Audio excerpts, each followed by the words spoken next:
Vamos abrir as nossas Bíblias no Evangelho que escreveu Mateus, capítulo de número 27.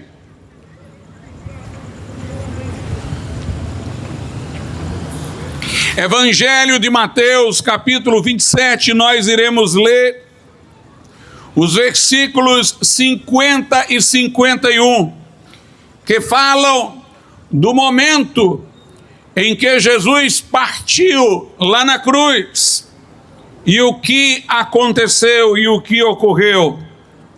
Mateus 27, versos de números 50 e 51, trazem o seguinte: E Jesus, clamando outra vez, com grande voz, rendeu o Espírito. E eis que o véu do templo se rasgou em dois, de alto a baixo, e tremeu a terra, e fenderam-se as pedras. Podeis assentar. Nós temos aqui o momento em que Jesus deu na cruz o último brado, entregou ao Pai o seu Espírito, e é dito que o véu do templo dos judeus rasgou de alto a baixo, rasgou por inteiro, ficando em duas partes. Também é dito que a terra tremeu e fenderam-se as pedras. É importante, meus irmãos, salientar como este momento foi significativo. Foi tão significativo que quando Jesus deu o brado e expirou, houve eventos na natureza. Houve um tremor de terra ali em Jerusalém, nos seus arredores. As pedras, e aqui não são pequenas pedras, são rochas sólidas, se fenderam, para que você não imagine que foi algo limitado, circunscrito ali a Jerusalém e os seus arredores. A Bíblia Sagrada diz mais, que o sol escureceu. O tremor foi local. As pedras se fenderam dentro das imediações. Mas em Lucas é dito que o sol escureceu. E o sol não pôde ter escurecido apenas em um lugar. Lucas 23 diz assim no versículo 44, começando pelo versículo 44: E era já quase a hora sexta, e houve trevas em toda a terra, note, em toda a terra, até a hora nona, escurecendo-se o sol, e rasgou-se ao meio o véu do templo. Eu quero que você observe isto, que não apenas ali ao redor as rochas se fenderam, a terra tremeu, um terremoto local, mas houve um fenômeno relacionado ao sol que impactou toda a terra escureceu. Um soldado, segundo a Bíblia, que estava ali nas proximidades, que deveria ter sido um dos que fez alguma coisa relativa à crucificação de Jesus por ordem dos romanos, ele vendo tudo aquilo ali, ele estremeceu e disse: verdadeiramente este era o Filho de Deus. Verdadeiramente este era o Filho de Deus. Então Deus fez acontecer estas coisas para chamar a nossa atenção. Quis chamar a atenção dos que estavam próximos pelo tremor, pelo rachar das pedras, mas quis chamar a atenção do mundo inteiro, até dos que não presenciavam diretamente o que estava acontecendo ali, para que todos perguntassem: o que aconteceu? O que está acontecendo? Algo para ter um impacto cósmico no sistema solar deve ter sido uma coisa de grande importância. E é isso que eu quero salientar para você, porque quantas pessoas nunca se perguntaram sobre o sentido da morte de Jesus? Ouviram falar que ele morreu para nos salvar, mas não sabem explicar de quê, para quê e por quê. Ouviram falar que ele morreu na cruz, mas não entendem que profecia ele cumpriu, que promessa ele realizou e porque era necessária a sua morte para nos salvar. Mas o próprio Deus quis chamar a atenção do mundo inteiro, escurecendo o sol, fazendo a terra tremer e as rochas se fenderem. É dito que o véu do templo dos judeus, sob o brado de Jesus, rasgou de alto a baixo. Se isso aconteceu, deve ter algum sentido, deve ter alguma mensagem, realiza algum simbolismo. O estremecer da terra, o rachar das pedras, o escurecer do sol, por si mesmo não é nenhuma mensagem. É um chamado de atenção para que se leve em conta a mensagem. Mas a mensagem foi simbolizada, representada nesse véu que foi rasgado de alto a baixo. E eu quero que você pense nisso. Jesus morreu fora da cidade de Jerusalém. O templo onde estava o véu ficava dentro da cidade. Note, lá onde Jesus estava, bem distante do templo, fora da cidade, lá ele deu um brado. E quando ele deu o brado, não apenas rochas se fenderam, o sol escureceu, mas o véu que estava no templo, bem distante de onde Jesus se encontrava, o véu rasgou de alto a baixo. E aqui nós temos mais uma vez a importância do que aconteceu na cruz, porque Deus preparou um povo, o povo de Israel, para ser o povo pelo qual Deus iria preparar o mundo para o que aconteceu na cruz. A Bíblia diz que muito cedo na história humana, Deus escolheu Abraão, lhe fez uma promessa de redenção que viria por meio de um descendente seu. Antes de Abraão, lá no Éden, no jardim do Éden, quando Adão e Eva pecaram, Deus prometeu que da semente da mulher viria um que esmagaria a cabeça da serpente, destruiria, anularia os planos de Satanás, referindo-se a Jesus. A Bíblia é permeada por uma promessa, a promessa de um Salvador. Essa promessa deu unidade a um povo que veio de Abraão. O povo de Israel era um povo que, em meio a muitos outros povos que adoravam vários deuses, manteve a adoração ao Deus verdadeiro e manteve acesa essa promessa. Veja por quanto tempo Deus nos preparou para este momento. Escolheu Abraão, Abraão teve Isaac, Isaac teve Jacó, Jacó teve filhos que foram pais de tribos, formou-se a nação de Israel, foi escrava no Egito, libertada do Egito, peregrinou pelo deserto, entrou na terra prometida.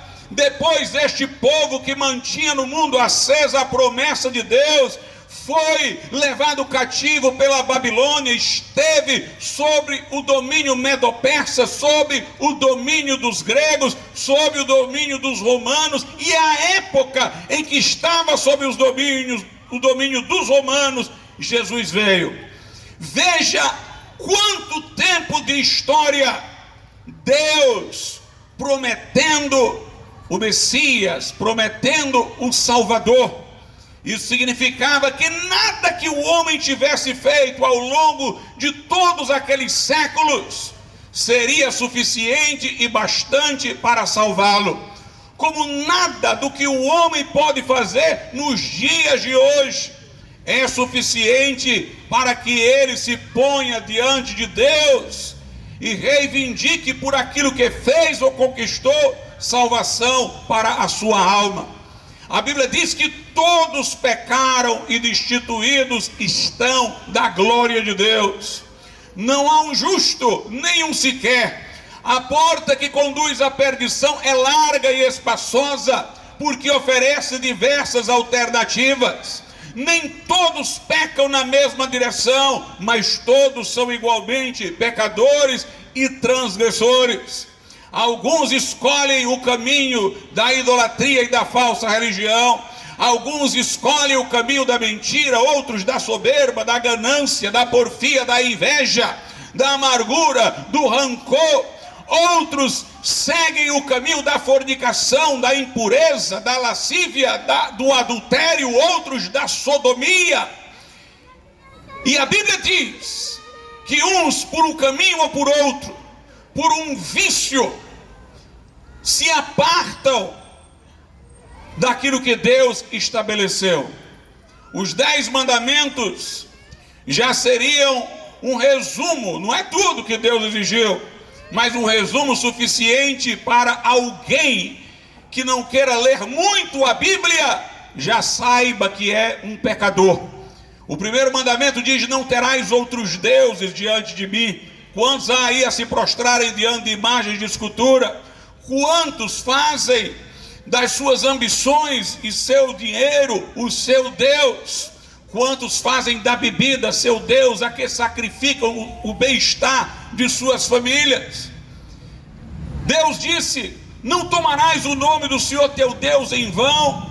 Quantos praguejam usando o nome de Deus? Quantos usam o nome de Deus de maneira vulgar? Nós temos mandamento para não matar, e Jesus disse que quem odiar e se encolerizar contra o próximo já matou.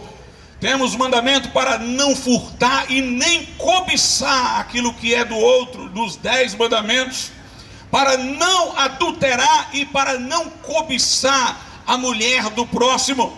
Temos mandamento para dedicar tempo a Deus, como o de separar um dia para culto e adoração.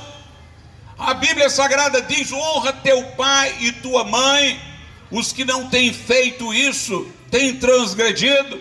Se alguém não está disposto a ler a Bíblia para saber tudo que a lei de Deus diz, o decálogo é um resumo suficiente para que você já perceba ser um transgressor e um pecador. Deus nos fez no princípio, fez Adão à sua imagem e semelhança. Adão não tinha paixões desenfreadas, desequilíbrios morais. Ele foi criado reto, ele foi criado em inocência, mas lhe foi dada uma prova para que ele pudesse manifestar a Deus fidelidade. Ele transgrediu e pecou. Quando ele pecou, o pecado corrompeu a sua natureza. O veneno da maldade, do egoísmo, da busca egocêntrica de autossatisfação foi inoculado na sua alma. E ele transmitiu essa situação de corrupção a todos os seus descendentes. E os homens já chegam ao mundo desgarrados, com paixões desequilibradas, com inclinações que são inimigas da lei de Deus, e basta-lhes o crescimento e a oportunidade para que eles comecem a acumular transgressão e merecimento do juízo de Deus. A Bíblia Sagrada diz que se depender da lei, se depender das obras, todos serão condenados. E meus prezados ouvintes, Deus estabeleceu sua lei no princípio e Ele não está disposto a revogá-la para criar um jeitinho brasileiro de você poder entrar no céu, porque o nosso Deus não é negociável. O nosso Deus não se sujeita à chantagem. O nosso Deus não se sujeita à barganha. O nosso Deus é inflexível na sua lei. Por isso, Ele é suprema justiça. Deus não vai relativizar o seu padrão para que você possa se beneficiar, porque não há nada errado com o padrão de Deus, há errado em você.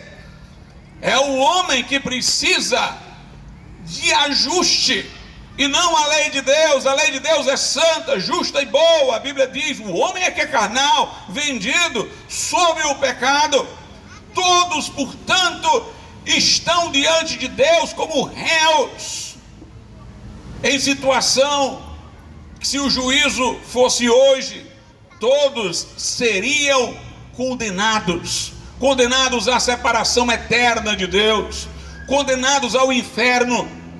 Antes de você pensar no inferno como lugar de fogo e de tormento, eu lhe digo, o inferno é o lugar em que você não vai ter os prazeres com os quais você se distrai nesse mundo. Há pessoas que lá no fundo dos seus corações têm um profundo vazio. O inferno já está dentro delas, porque Deus não está lá em suas vidas. Mas elas procuram sair dessa angústia interior, desse vazio interior, através de prazeres efêmeros, como a gula, os prazeres sexuais desenfreados, as drogas, a bebida, as festas mundanas. Mas o buraco está lá, o vazio está lá no coração. Imagine você morrer e perder estas oportunidades que não existirão no além da forma como se encontram aqui. O que você terá lá para usufruir?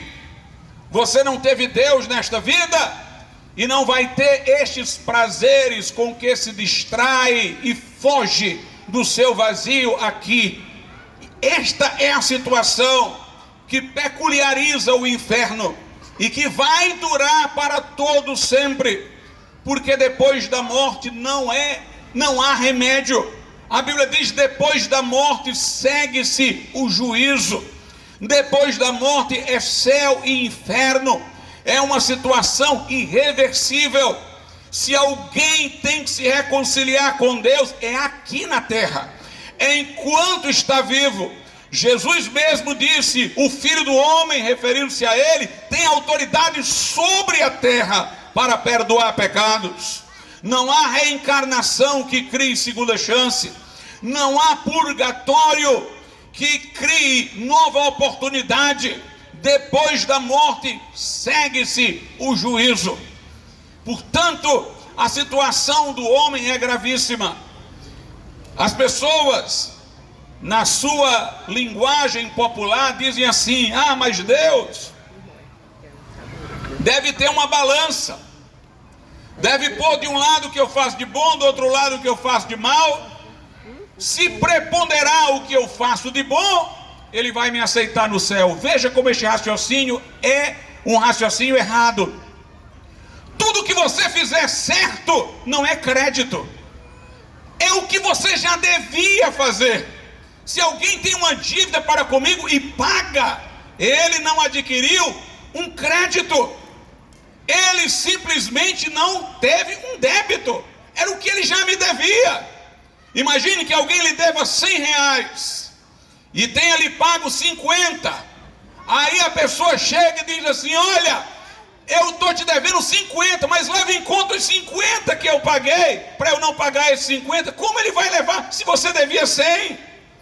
Você que está em débito, você não tem crédito por fazer o que já deveria fazer. Então a Bíblia Sagrada diz que todos são condenáveis diante de Deus. Se Deus nada fizesse, se Deus não tivesse um plano para nos resgatar dessa situação encurralada, não haveria esperança. Eu não estaria aqui nessa noite.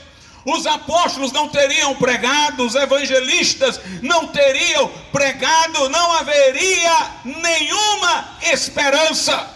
Eu talvez estaria aqui dizendo o que o apóstolo Paulo diz, que os que não acreditam em Deus falam: comamos e bebamos, porque amanhã morreremos. É o que alguns dizem: aproveite a vida, porque depois você morre.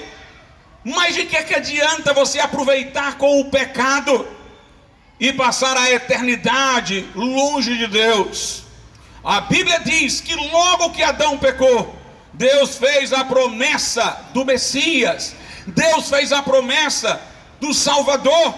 Depois Deus escolheu Abraão, disse que de Abraão viria uma grande nação, que veio a ser a nação de Israel, que até hoje existe. Para você ter uma noção das nações daquele tempo, quais ainda existem? Muitas delas desapareceram. Os fariseus, os perizeus se acabaram, mas a nação de Israel sobreviveu, porque houve uma promessa de Deus. Dispersos pelo mundo por séculos, regressaram à sua terra e novamente lá estão instalados, porque Deus prometeu manter esta nação. E Deus disse que dessa nação, da linhagem de Abraão, viria o Salvador. O que faria o Salvador para nos resgatar? Ele teria que ser um homem justo para morrer no lugar dos injustos. Porque se ele fosse injusto, já mereceria a morte e o castigo e a sentença eterna. Ele tinha que ser alguém que não era pecador, para receber em troca a sentença que era para os pecadores.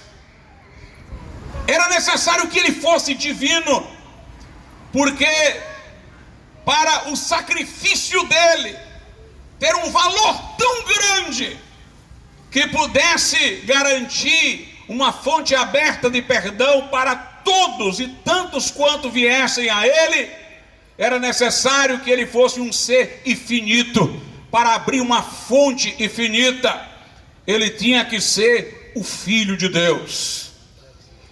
Portanto, Deus estava tão interessado em nos salvar, Deus se ocupou tanto de nós, que ele enviou o próprio Filho dele para se fazer homem, para vir morrer numa cruz por você e por mim. Agora eu lhe pergunto: como Deus pode estar tão interessado na tua alma e você não está? Como Deus pode ter feito algo tão grande para te salvar e você está aí indiferente à sua condição eterna? Houve um pregador na Inglaterra chamado George Whitefield que pregava e chorava muito. E uma vez uma pessoa perguntou a ele por que ele chorava tanto. Ele dizia: eu choro pelas almas que deveriam estar chorando. Eu olho para as pessoas que me ouvem, elas deveriam estar chorando pelos seus pecados, e eu choro o choro que elas não choram. Portanto, você deve se perguntar sobre sua condição. Você deve atentar para a obra de Deus. Quão merecedor de castigo não é uma pessoa que, já sendo pecadora, merecendo o inferno, ainda não quer saber das boas novas do Evangelho, ainda não quer saber do que Jesus Cristo fez naquela cruz por ela.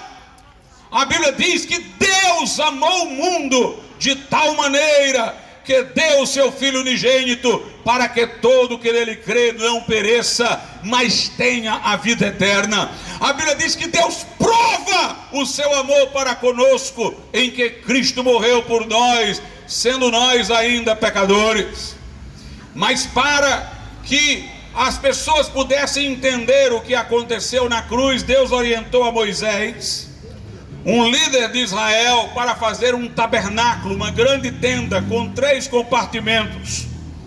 Depois, quando o povo de Israel chegou na terra prometida, substituiu essa tenda por um templo, mas com a mesma estrutura, com 3 partes. A primeira parte era o átrio, a segunda, o santo lugar, e a terceira parte era chamada de Santo dos Santos, ou lugar santíssimo. O povo, quando pecava, Deus ordenou que o povo trouxesse um animal para ser sacrificado pelos pecados que haviam sido cometidos por pessoas. Então pessoas ali do átrio entregavam um animal, confessavam seus pecados, impunham as mãos sobre o animal como uma indicação de que estavam transferindo seus pecados para ele, e o animal era sacrificado. No santo lugar, onde havia um altar, estavam ali os levitas e os sacerdotes. Mas primeiro era o átrio, depois era o santo lugar, depois era o santo dos santos, ou lugar santíssimo. Para passar para o lugar santíssimo, tinha que atravessar um véu que fechava, impedia o acesso. Somente o sumo sacerdote, alguém da linhagem de Arão, uma vez por ano, entrava nesse lugar santíssimo, levando o sangue do animal sacrificado pelo pecado do povo para apresentar a Deus. Obviamente, o sangue daqueles animais não perdoava de fato pecados, mas Deus estava tentando instruir o povo sobre o que Jesus iria fazer. A Bíblia diz em Hebreus que o sangue de touros e de bodes não pode perdoar pecados. Mas João Batista disse sobre Jesus: eis o Cordeiro de Deus que tira o pecado do mundo. O verdadeiro sacrifício capaz de expiar a nossa culpa, de nos obter o perdão, era o de Cristo. Mas o povo estava sempre levando o animal em sacrifício para o povo manter na lembrança a promessa: ele virá, o Salvador virá. O profeta Isaías, no capítulo 53 do seu livro, muito antes de Jesus nascer, disse com clareza inequívoca, ele disse acerca do Messias que nós não faríamos dele caso algum, que seria um homem de dores, experimentado nos trabalhos. Jesus, como homem, foi carpinteiro, mas que ele verdadeiramente tomaria sobre si as nossas iniquidades, seria moído pelas nossas transgressões, o castigo que nos traz a paz estaria sobre ele, e pelas suas pisaduras nós seríamos sarados. Deus não apenas enviou profetas para dizer, mas Deus estabeleceu cerimônias para ilustrar, para manter vívida a lembrança da promessa que ele fizera. O sumo sacerdote, que entrava uma vez por ano no lugar santíssimo, ele apresentava o sangue do animal sacrificado pelo pecado das pessoas, representando o que Jesus Cristo faria. Jesus não apenas morreu por nós lá na cruz do Calvário, ele ressuscitou ao terceiro dia, e ele entrou num santuário não feito por mãos, não deste mundo, mas no santuário do céu. Ele entrou no santuário do céu como nosso sumo sacerdote, com o seu próprio sangue, não com sangue de animal, e nos obteve uma eterna redenção, e nos obteve uma eterna salvação. A Bíblia diz que o que Deus prescreveu naquelas cerimônias da lei, Hebreus 10, eram só sombras de bens futuros, mas não a imagem exata das coisas, era uma ilustração. Deus tratava o povo como criança, dava ilustrações para que o povo pudesse entender a profundidade do que Jesus Cristo iria fazer por nós na cruz do Calvário. O véu que havia lá no templo dos judeus que era atravessado apenas pelo sumo sacerdote que levava o sangue do animal sacrificado pelo pecado do povo, uma vez por ano, aquele véu estava ali para indicar a separação entre nós e Deus. Há uma separação entre o homem e Deus, há um véu que nos separa de Deus, ninguém podia entrar além do véu. Este véu são os nossos pecados.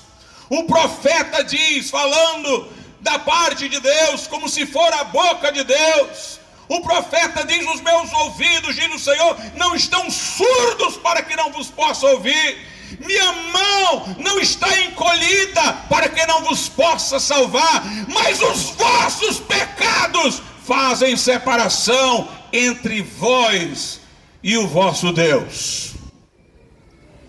O véu representava a separação entre o homem e Deus. Mas eu já falei aqui que Deus chamou a atenção do mundo para o que aconteceu na cruz, porque depois do brado de Jesus, as rochas se fenderam, a terra tremeu, o sol escureceu, e é dito que o véu do templo dos judeus rasgou de alto a baixo. A pergunta é: o que Jesus bradou? O que ele disse que fez tudo isso acontecer? Lá no Evangelho de João, capítulo 19, nós temos o que Jesus bradou, o que Jesus disse. Por último, por fim, em João 19:30, diz assim: e quando Jesus tomou o vinagre, disse: está consumado, e inclinando a cabeça, entregou o Espírito. Jesus bradou: está consumado. A promessa que Deus havia feito se cumpriu. A promessa que Deus fez a Abraão se realizou. A promessa que Deus fez a Adão e Eva quando eles transgrediram de enviar um Salvador se realizou. A profecia de Isaías se realizou. O verdadeiro Cordeiro de Deus que tira o pecado do mundo morreu em nosso lugar, pagou o preço da nossa redenção. Jesus disse: está pago, está terminado, o plano foi realizado, está consumado. Quando ele disse isso, o véu do templo rasgou de alto a baixo.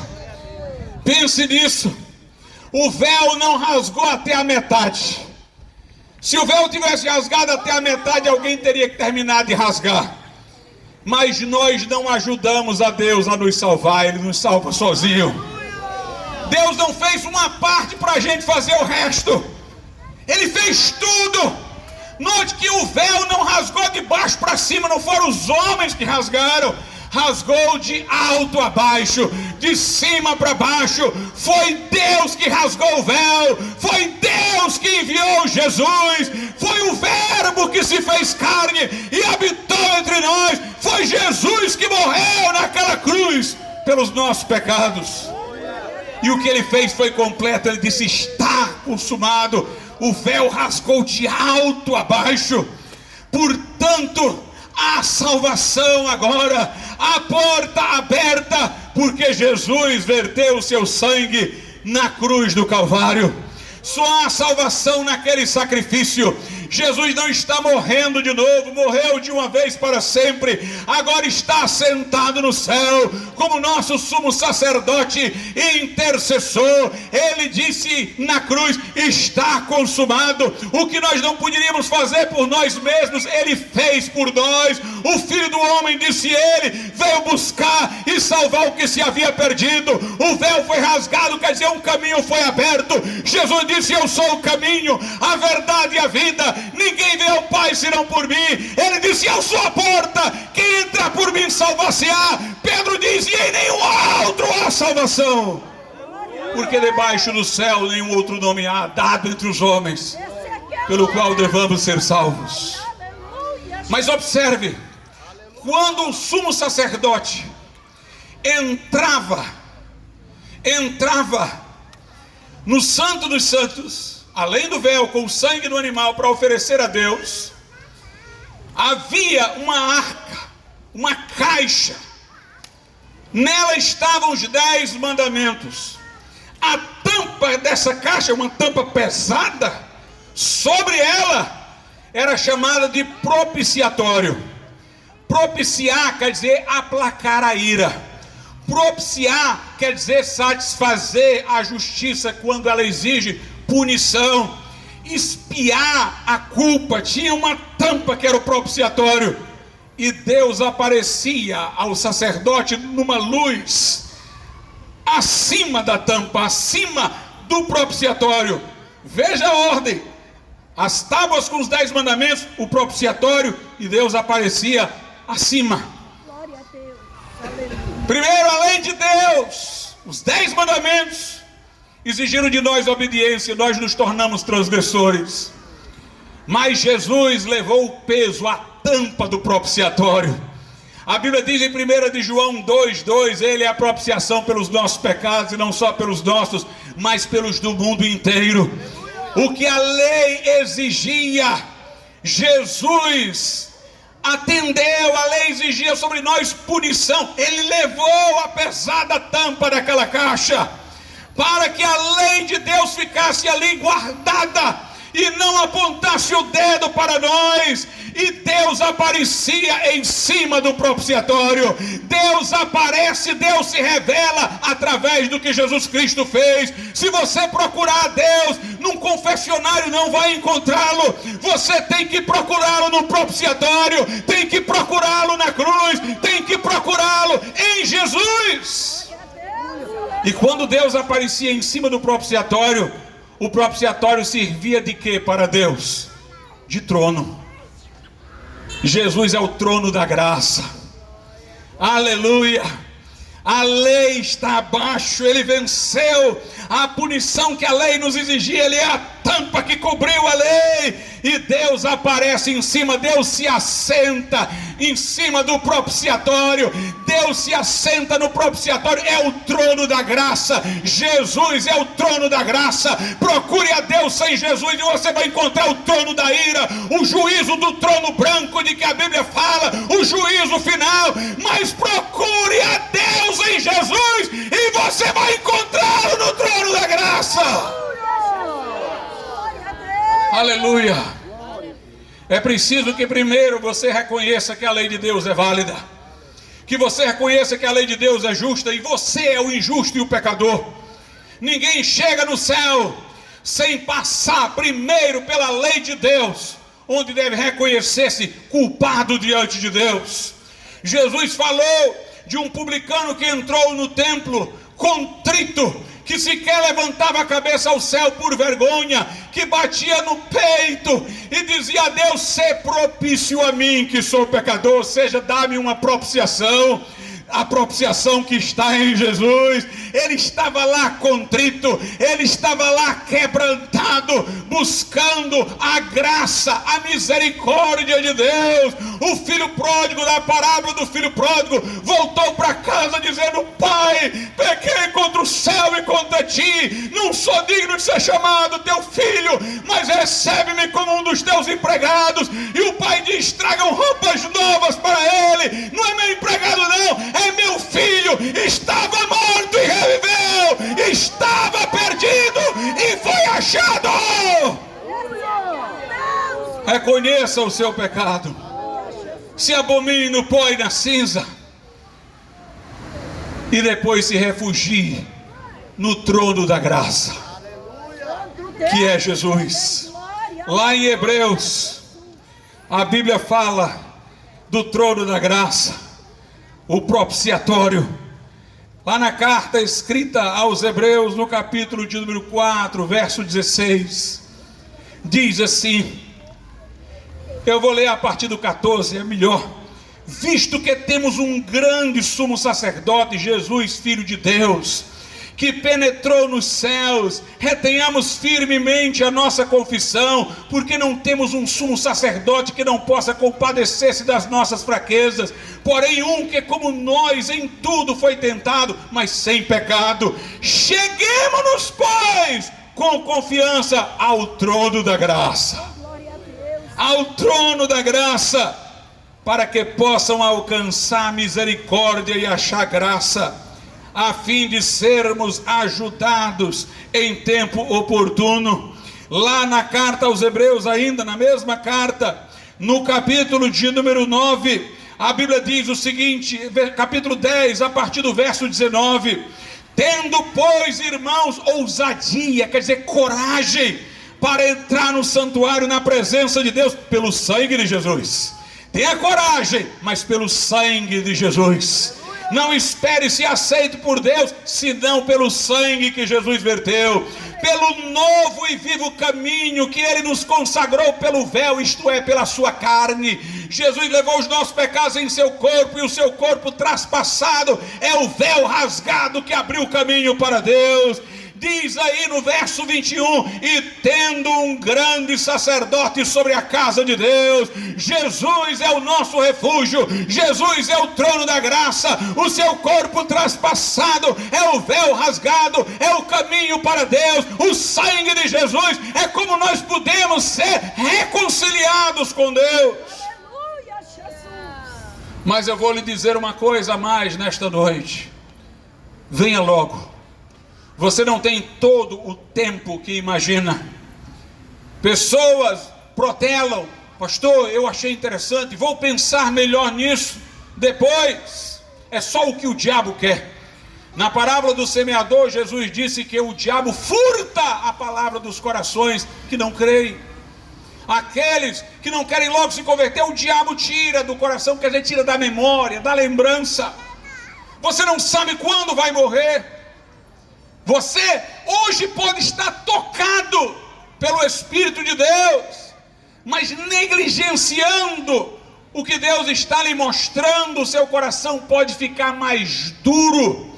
E amanhã você se lembrar desse dia dizendo: como naquele dia eu estava tão disposto e agora me sinto tão indisposto, porque você resistiu e o seu coração endureceu. Você pode morrer a qualquer momento. Você não sabe o dia da sua morte.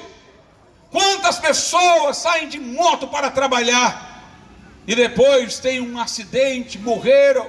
Alguns vão tomar banho num açude e são afogados. Alguns têm uma enfermidade repentina e se vão.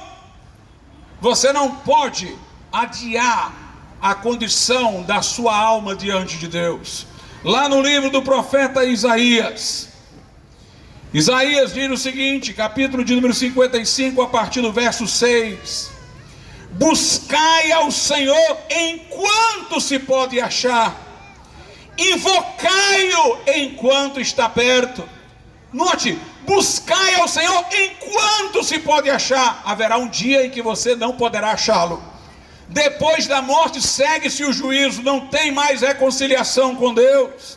Invocai-o enquanto está perto, enquanto a oportunidade está batendo na sua porta.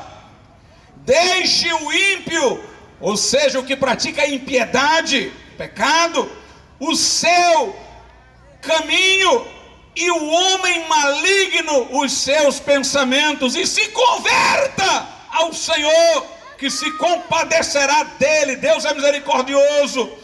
Torne para o nosso Deus, porque é grandioso em perdoar. Não pense que você é santo e puro, porque a Bíblia Sagrada continua dizendo no verso 8: porque os meus pensamentos não são os vossos pensamentos, nem os vossos caminhos os meus caminhos, diz o Senhor. O homem, em sua condição natural, não está pensando de acordo com a vontade de Deus, não está no caminho da vontade de Deus, por isso que ele tem que tornar, por isso que ele tem que se arrepender, por isso que ele tem que voltar. Porque assim como os céus são mais altos do que a terra, assim são os meus caminhos mais altos do que os vossos caminhos, e os meus pensamentos mais altos do que os vossos pensamentos. Mas a boa notícia que eu tenho para lhe dar é que esta palavra aqui pregada, ela é viva e eficaz. Eu não me envergonho do evangelho que prego, ele é o poder de Deus para a salvação de todo aquele que crê. Veja o que a Bíblia diz a partir agora do verso 10, a continuação da leitura: porque assim como desce a chuva e a neve dos céus e para lá não tornam, mas regam a terra e a fazem produzir e brotar e dar semente ao semeador e pão ao que come, assim será a minha palavra que sair da minha boca. Ela não voltará para mim vazia, antes fará o que me apraz e prosperará naquilo que a enviei. Deus enviou sua palavra nessa noite dos céus para salvar, para lhe salvar. Se você responder a esta palavra, arrependendo-se dos seus pecados e vindo ao trono da graça, entregando sua vida a Jesus, essa palavra vai prosperar no seu coração como a chuva que embebe a terra e faz ela dar fruto. E essa vida árida que você tem, sem fruto, vai começar a frutificar. A alegria que você não tem virá, a paz que você não tem virá. O pecado não terá mais domínio sobre você, e você terá a presença de Deus na sua vida e a certeza de morar no céu. Vamos ficar de pé. Eu convido os irmãos que tocam e cantam que venham aqui à frente. Vamos orar a Deus nesse momento. Soberano Deus e nosso Pai, Pai de nosso Salvador Jesus Cristo, Deus da nossa salvação, nós te louvamos, porque o Senhor não esqueceu de nós, olhou para a nossa miséria e nossa condição, despojada, meu Deus, de méritos para nos fazer merecer qualquer coisa que viesse do Senhor. Mas o sangue de Jesus purifica de todo pecado.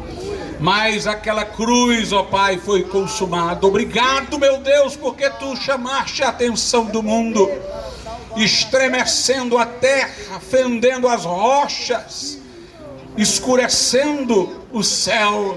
Te louvamos porque pelo véu rasgado soubemos que o pecado foi destruído na carne daquele que por nós morreu.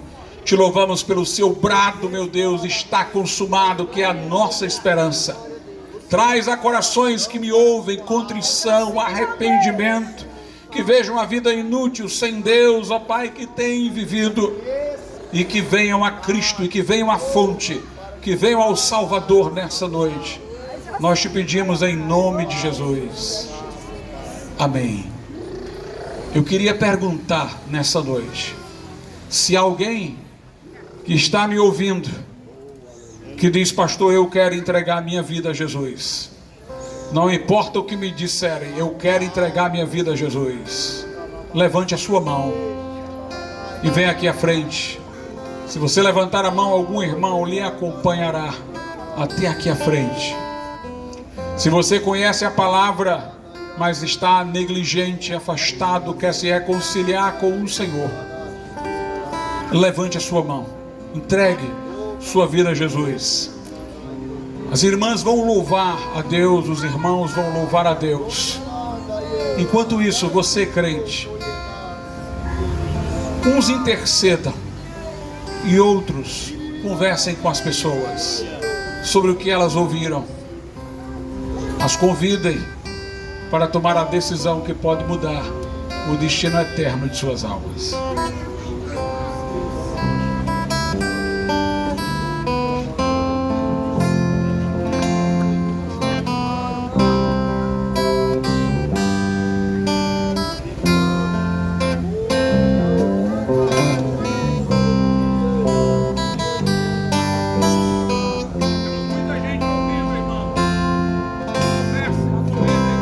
Diga para os temerosos,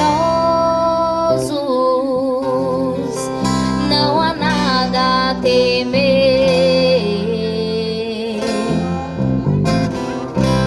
Poderoso é o teu Senhor, quando clama seu nome.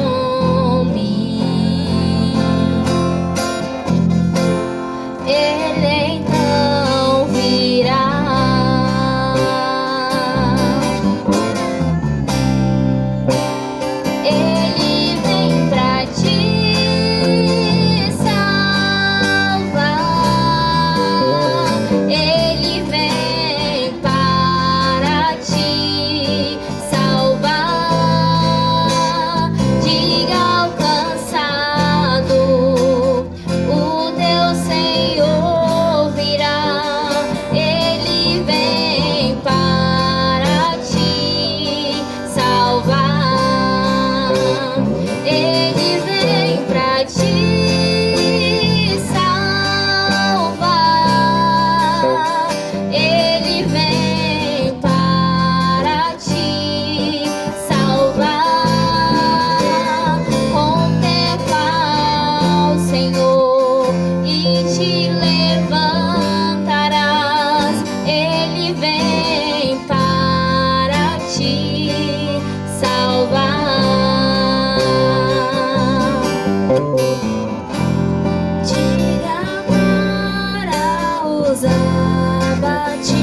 Aleluia. Quando eu era jovem, eu me converti com 14 anos de idade. Mas meus amigos, alguns se converteram depois, eu soube, depois de não ter mais nem tido contato com eles, fui morar no outro bairro, mas chegou o dia também para eles de se converterem. Porque nós tínhamos aquele momento do dia em que ninguém estava mais com os amigos. Ninguém estava mais com alguma fonte de dispersão. Era o momento de dormir. O sono não chegava. E a gente começava a perguntar: para onde eu vou quando morrer? Se existe um Deus, e não há outra explicação para um universo tão grande, para nós sermos dotados de inteligência. Se existe um Deus, para que Ele me fez? Porque eu conheço os seus mandamentos e eu tenho sido transgressor. A culpa que eu não queria sobre ela pensar, ela me vinha sobre os meus erros naquele momento. E quando eu ouvia o Evangelho, fazia todo sentido. O diagnóstico do que o Evangelho estava dizendo, do meu problema, e o remédio que ele estava oferecendo. Hoje as pessoas, elas não param para se perguntar, porque elas ficam com um celular até a última hora. Se elas não estiverem com os amigos, se elas não estiverem numa balada, numa diversão, estiverem em casa, naqueles momentos em que eu fazia as perguntas, ainda não dormiram, não estão com sono, estão no quarto só, elas vão no celular se ocupar o tempo todo, para que elas não tenham nenhum tempo de se perguntar sobre aquilo que incomoda. Até dormirem com o aparelho do lado e não terem se perguntado nada. Seja lúcido. Seja lúcido. Pergunte a você. Pergunte se aquilo que sua consciência reconhece, que é muito menos do que a lei de Deus exige, se você faz de acordo. Pergunte se você acha seres inteligentes como nós, capazes de raciocinar, de fazer escolhas, de inventar um computador, um avião, se foram criados para serem vencidos por um cigarro, por um copo de bebida, por drogas. Se perguntem se é droga, se álcool está lhe fazendo mais inteligente ou está desgraçando a sua saúde. Se está trazendo benefícios para a sua casa ou tristeza e divisão. Se você está sendo o pai que deveria ser para o seu filho, se você está sendo o filho que deveria ser para o seu pai. Por um momento, esqueça o seu celular, esqueça o vizinho. Porque quando duas pessoas estão juntas, elas se reforçam e parecem muito fortes para resistir ao Evangelho. Mas quando elas estão sozinhas com a sua consciência, elas não são tão fortes assim. Existe um problema. Esse problema pode se tornar eterno. Mas Jesus veio, pense nisso. O Filho de Deus. Deus enviou seu Filho para se fazer um homem como nós, para morrer numa cruz.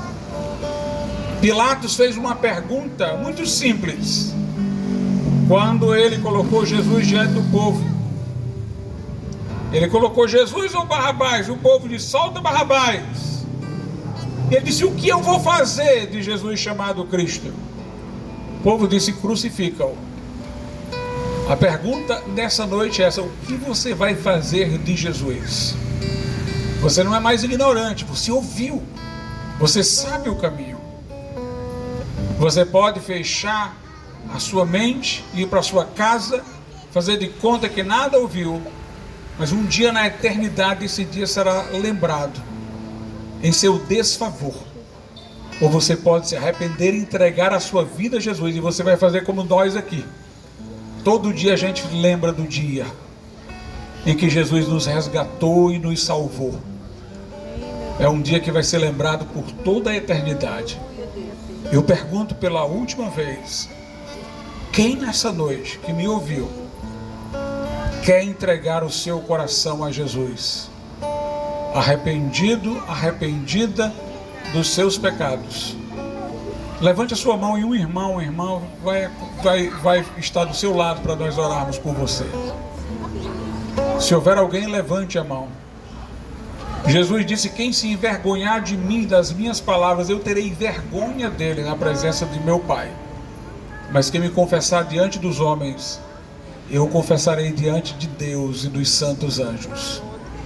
Se houver alguém corajoso para entregar a vida a Jesus, tanta gente corajosa aí, para subir em cima de prédio e pichar, fazer as maiores aventuras, mas não tem a coragem de dizer: Jesus, eu estou aqui, salva a minha vida. O verdadeiro corajoso é o capaz de se entregar a Cristo publicamente, sem vergonha de quem estiver ao lado direito ou esquerdo. Se houver alguém nessa noite, levante sua mão e nós vamos orar por tua vida.